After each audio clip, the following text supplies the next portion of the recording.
हमने आते जाते तो ये जरूर सुना होगा कि पेट्रोल के दाम पहले बहुत सस्ते थे और अब बहुत ज्यादा महंगे हैं। 2022 में गवर्नमेंट E10 लेकर आई और अब रिसेंटली गवर्नमेंट ने E20 लॉन्च किया है।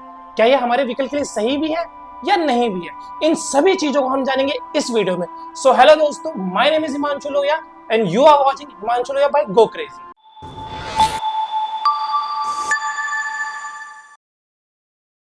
तो जैसा कि हम सबको पता है कि पेट्रोल के प्राइसेस पहले बहुत कम हुआ करते हैं। तो हाँ दोस्तों, पहले पेट्रोल के प्राइसेस यानी कि जब हमें आजादी मिली है 1947 के आसपास, पेट्रोल के प्राइसेस 0.25 से लेकर 0.27 पर ट्रेड होते थे, जो कि सेंट्रली रेगुलेटेड थे। यानी कि गवर्नमेंट चाहती थी कि लोगों को पेट्रोल सस्ते रेट पर उपलब्ध हो। धीरे धीरे इन्फ्लेशन और प्रोडक्शन कॉस्ट के कारण प्राइस थोड़ा सा हाइक हुए, पर फिर भी गवर्नमेंट ने उसको कंट्रोल कर रखा था और 1970 तक भी जो हमारे पेट्रोल का प्राइस था वो अराउंड 0.90 पर ट्रेड हो रहा था। 1990 में जस्ट बिफोर द लिबरलाइजेशन भी जो पेट्रोल था वो कहीं ना कहीं 4.20 रुपीज पर लीटर पर ट्रेड हो रहा था। गवर्नमेंट ने एक अच्छा खासा कंट्रोल प्राइस के ऊपर बना रखा था। गवर्नमेंट अपनी सब्सिडीज देकर एक कुशन प्रोवाइड कर रखा था कि लोगों को सस्ता ईंधन, एक सस्ता पेट्रोल प्रोवाइड हो पाए। लेकिन 2004 आते आते फर्क दिखने लगा।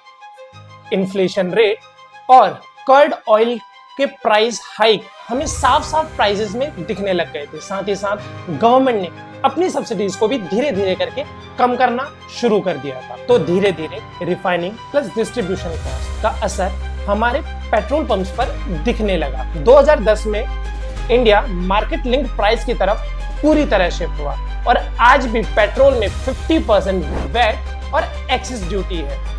आज भी अगर क्रूड ऑयल में प्राइस में चेंजेस होते हैं तो हमें वो प्राइस पेट्रोल पंप के प्राइस में देखने को मिलते हैं। 2013 में क्रूड ऑयल के प्राइस बढ़ने से पेट्रोल के प्राइस को कहीं ना कहीं 72 से लेकर 73-74 के अराउंड तक पहुंचाया। 2021 में पैंडेमिक, ड्यूटीज और अदर रीजन की वजह से प्राइस 95 तक पहुंचा और कहीं ना कहीं 2025 में ये लगभग 105 रुपए प्रति लीटर पर ट्रेड हो रहा है। तो ये बढ़ती हुई जो पेट्रोल की प्राइसेस में तेजी है वो हमें ये दिखाती है किस तरह से ग्लोबल इवेंट्स और फिजिकल पॉलिसीज हमारे पेट्रोल के प्राइस पर फर्क डालती है। भविष्य की बात करें तो electronic vehicle adoption, renewable energy investment और बायोफ्यूल ब्लेंडिंग धीरे धीरे पेट्रोल की डिमांड को टेम्पर कर रहे हैं। लेकिन अभी भी चार्जिंग इंफ्रास्ट्रक्चर और बैटरी कॉस्ट का चैलेंज अभी भी बना हुआ है। तो इससे ये तो साफ होता है कि अगले 10 साल तक पेट्रोल ही इंडिया के ट्रांसपोर्ट की एक बैकबोन बनी रहेगी। गवर्नमेंट ने प्राइसेस को कम करने के लिए 2021, 22, 24 में कई सारे छोटे मोटे कदम उठाए, लेकिन उससे कुछ खास फर्क प्राइसेस पे पड़ा नहीं। लेकिन जो अभी रिसेंटली चल रहा है वो है E20, E10। तो आइए समझते हैं कि E20 और E10 एक्चुअली है क्या और वो किस तरीके से हमारी गाड़ियों में फर्क डालेगा। E5, E10, E27, E30, basically E is stand for ethanol. अगर हम बात करें E10 की, इसमें 10% एथेनॉल है और 90% पेट्रोल है। And same for others, like अगर हम बात करें E30 की, जो कि मोस्ट प्रोबेबली 2030 तक लॉन्च हो जाएगा, तो उसमें 30% एथेनॉल है एंड 70% पेट्रोल है। इसको लाने का रीजन गवर्नमेंट का सिर्फ इतना ही है, इंपोर्ट, जहां पर कि हम लोग कर्ड ऑयल को इंपोर्ट कर रहे हैं उसको कम करा जाए, हाइड्रोकार्बन और कार्बन मोनोऑक्साइड कम हो और अर्बन एरियाज में पॉल्यूशन को कम किया जा सके। 2021 में गवर्नमेंट E10 लेकर आई और 2025 में ही E20 ले आई, जबकि E20 को कहीं ना कहीं 2030 तक का टारगेट था लाने का, लेकिन उसे 2025 में ही लॉन्च कर दिया गया और कहीं ना कहीं 2030 तक गवर्नमेंट E30 को भी लेकर आ जाएगी। 2021 में नीति आयोग ने अपनी रिपोर्ट में यह सिफारिश की थी कि E10 का प्राइस नॉर्मल पेट्रोल प्राइस से कम होना चाहिए ताकि उनकी कैलोरीफिकल वैल्यू को बैलेंस किया जा सके। लेकिन ऐसा कुछ भी नहीं और ऑयल मिनिस्ट्री का ये कहना है कि अब और आज के टाइम पर जो एथेनॉल की प्रोक्योरमेंट कॉस्ट है वो पेट्रोल से भी ज्यादा हो चुके हैं just because of low infrastructure. तो yes, we can hope for the best.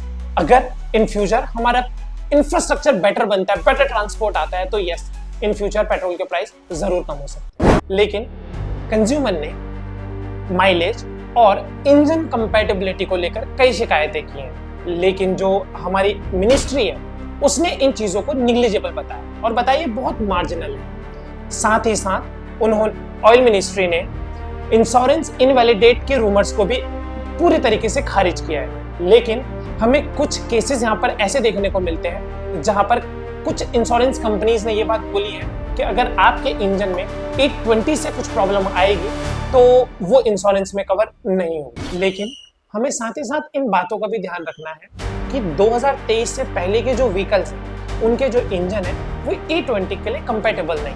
उनसे इंजनों में कई तरीके की प्रॉब्लम हो सकती है। जितना एथेनॉल बढ़ाते रहेंगे उतनी ही माइलेज आपके व्हीकल की कम होती रहेगी।